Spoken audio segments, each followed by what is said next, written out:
Kung kailan gabi, saka ka magsasabi ng assignment mo, ha?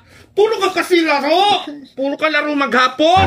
Puro ka computer! Computer, ha?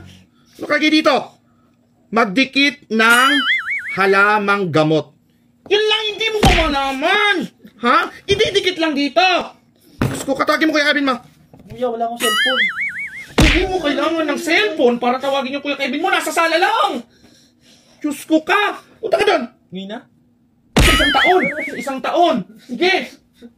Kakapikon ka! A few moments later. Ang ba naman? Ang nalawa ko lang eh. Tawag ka. Kuya, bakit? Puka dyan dito.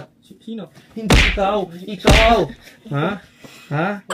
Kevin, kumuha ka ng malunggay dun sa labas. Ididikit dito sa assignment ni Eman. Sige na. Kukunin ko yung labas? Malunggay. Isa ka pang sinto-sinto. Sige na. Okay. Kuha na malunggay doon. Kunin mo yung tape doon. Sige na. Sino ba? Tape. Hindi ikaw. Kunin mo yung tape doon. Ayun doon. Sige na. Para idikit natin dito yung dahon.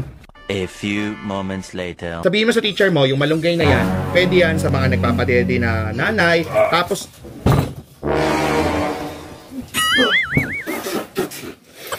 Kevin!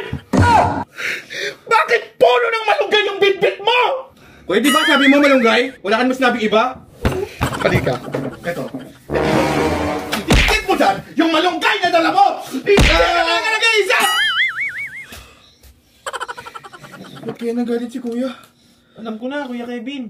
Ano? Hindi natin madidikit sa maliit na notebook. Kailangan natin mas malaking notebook para madikit natin yon. Ang kailangan mo talaga, Eman!